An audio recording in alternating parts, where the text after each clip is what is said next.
Only তারা emergency বিষয়টাই বিবেচনা রেখে শুধু ইমার্জেন্সি ইন্টারভিউ গুলাই স্কেজুল করছিল, বাকি ইন্টারভিউ গুলো ক্যান্সেল করা হয়েছিল। এই বিষয়টা অনেক বেশি আনসার্টেনটি ক্রিয়েট করেছিল কি হতে যাচ্ছে সামনে কিংবা কখন রিস্কেজুল করবে এই বিষয়টা।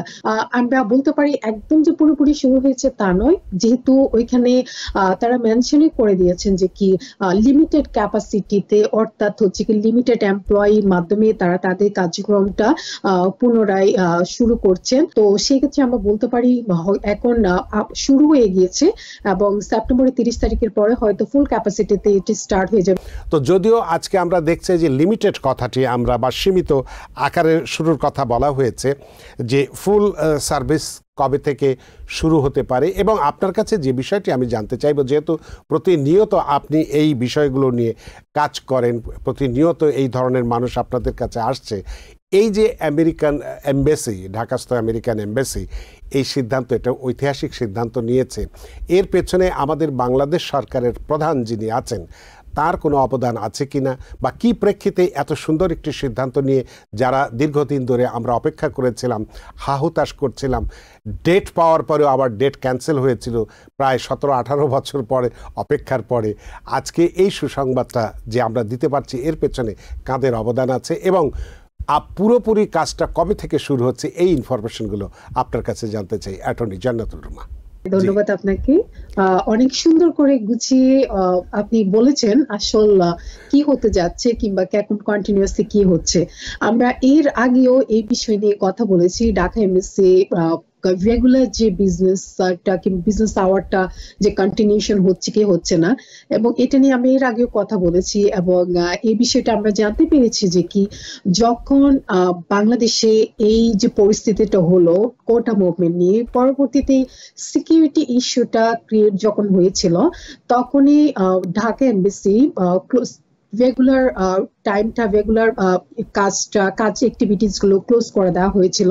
অনলি তারা ইমার্জেন্সি বিষয়টাই বিবেচনা রেখে শুধু ইমার্জেন্সি ইন্টারভিউ গুলাই স্কেজুল করছিল, বাকি ইন্টারভিউ গুলো ক্যান্সেল করা হয়েছিল। এবং পরবর্তীতে আমরা বিভিন্ন ভাবে ওদের নোটিশের মাধ্যমে জানতে পারি হয়তো সেপ্টেম্বরের 30 তারিখের পরে রেগুলার প্রসেসিং গুলো পুনরায় আবার শুরু হবে কিংবা স্কেজুল হবে। এই মুহূর্তে আসলে এই বিষয়টা মাথায় রেখে অনেককে দেখা গিয়েছে যখন তাদের কেস স্ট্যাটাসটা চেক করা হচ্ছে, তখন কেস স্ট্যাটাসের মধ্যে দেখা যাচ্ছিল কি আপনার ভিসাটা পুনরায় এনবিসিতে রিটার্ন করে ফেলা হয়েছে, কিংবা অনেক সময় ঢাকা এমবাসি থেকে ফোনের মাধ্যমেও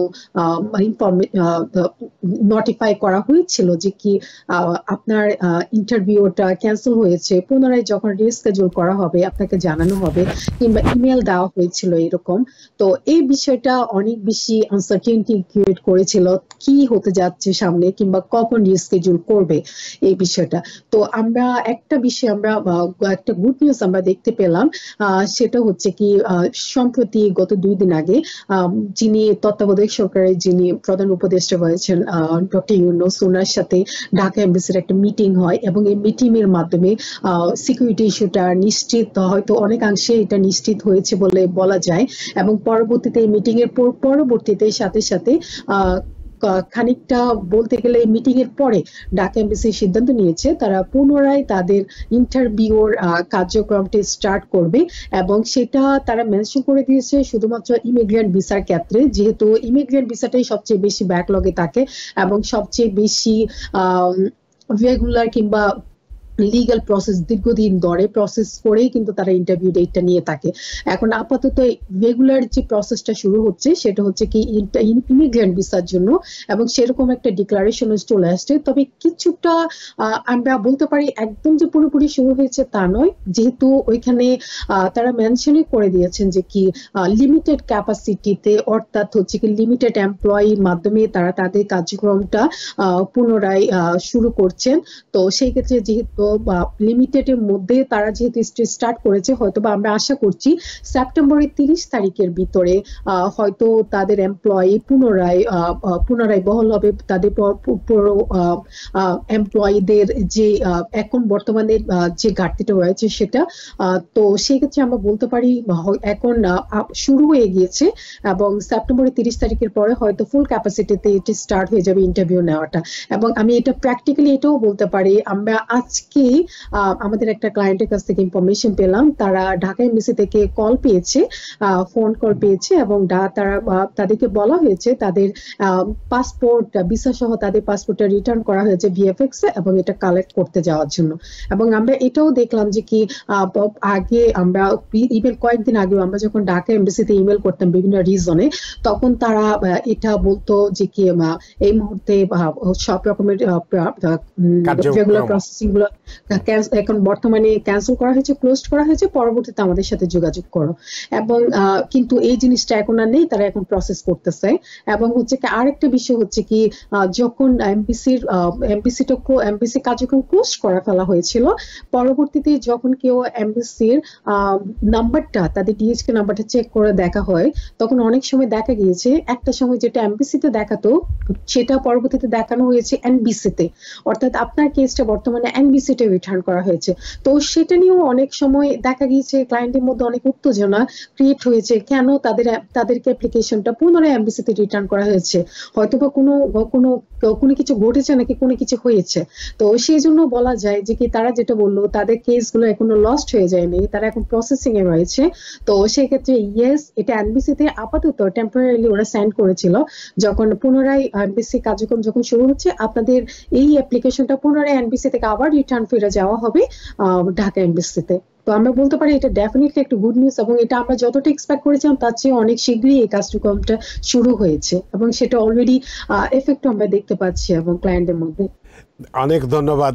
তো তারপরেও আপনার মনে করুন যে সমস্ত মানুষেরা হতাশার মধ্যে ছিলেন, তো তাদের যে আজকে এই যে আপনি বললেন যে আপনি যতটুকু আমরা আশা করেছিলাম তার থেকে অনেক বেশি তাড়াতাড়ি কাজটি শুরু হয়েছে, এবং এই যে শত শত মানুষ অপেক্ষা করছে তাদের সান্ত্বনার উদ্দেশ্যে বা তাদের উদ্দেশ্যে একটু যদি কি বলবেন, আপনি একটু সান্ত্বনা যদি দেন। যেহেতু অলরেডি এটা স্টার্ট হয়ে গেছে প্রসেসিংটা, আমরা অলরেডি ঢাকা এমবিসি থেকে অলরেডি কল পাওয়া শুরু হয়েছে কিংবা ইমেল পাওয়া শুরু হয়ে গেছে। তো যাদের যাদের ইন্টারভিউ গুলো ক্যান্সেল হয়েছিল লাস্ট মান্থে, তো তাদের জন্য গুড নিউজ হচ্ছে কি তাদের এই ইন্টারভিউ গুলো পুনরায় রিস্কেডিউল করা হবে ইমিগ্রেন্ট ভিসার ক্ষেত্রে, এবং যেগুলা নন ইমিগ্রেন্ট যে ভিসাটা রয়েছে, যেমন হচ্ছে বিজনেস পারপাসে কেউ ট্রাভেল করার জন্য যদি ইন্টারভিউ থেকে থাকে কিংবা স্টুডেন্ট ভিসা, স্টুডেন্ট ভিসাতে যদি থেকে থাকে, তো সেই ক্ষেত্রে তাদেরও কিন্তু এখন বর্তমানে সেপ্টেম্বরেরও ইমার্জেন্সি ইন্টারভিউ রিকোয়েস্ট অ্যাকসেপ্ট করা হচ্ছে, অক্টোবরের জন্য ইমার্জেন্সি রিকোয়েস্ট অ্যাকসেপ্ট করা হচ্ছে।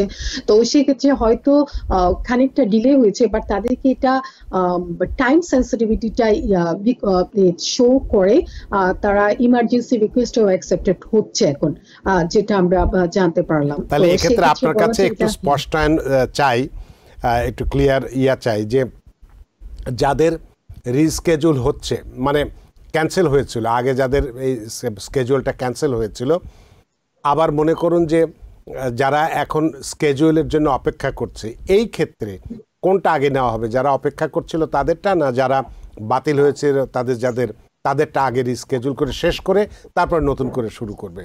এটা এই বিষয়টা, হ্যাঁ ধন্যবাদ। এই বিষয়টা আমরা যখন কোভিডের সময় আমরা দেখতে পেয়েছি একটা নির্দিষ্ট সময় পর্যন্ত এমবিসির কার্যক্রম ক্লোজ ছিল, এবং পরবর্তীতে দেখা গেছে কাইন্ড অফ একটা ব্যাকলগ ক্রিয়েট হয়েছে, এবং সেটা অনেকাংশে ব্যাকলগটা স্মুথ হওয়ার জন্য অনেকটা সময় লেগেছিল। কিন্তু সেই রকম সিচুয়েশনটা কিন্তু এইবারে হয় নাই, কারণ এখন যে ক্লোজটা এমবিসির অন এন্ড অফ সিচুয়েশনটা ছিল, এটা জাস্ট 1 মান্থের জন্যই ছিল বলা যায়, কিংবা লেস দেন 1 মান্থের জন্য। তো সেই ক্ষেত্রে খুব যে বেশি ব্যাকলগ ক্রিয়েট হবে আমরা আশা করি এটা হবে না।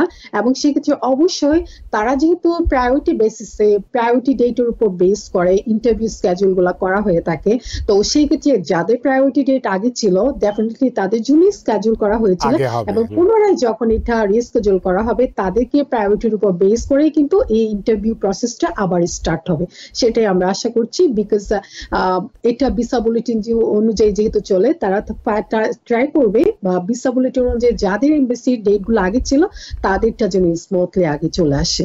তবে সেই ক্ষেত্রে জি, অনেক ধন্যবাদ জান্নাতুল রুমা বিষয়টি ব্যাখ্যা করার জন্য। এই প্রশ্নটি এই জন্য করেছিলাম যে আপনারা অ্যাসাইলাম নিয়ে তো প্রচুর কাজ করেন, একসময় আমরা দেখেছি আমাদের সাবেক প্রেসিডেন্ট ট্রাম্পের সময় যে আমরা সবসময় যে নিয়মটা জানি ফার্স্ট কাম ফার্স্ট সার্ভ, কিন্তু উনি করেছেন লাস্ট কাম ফার্স্ট সার্ভ।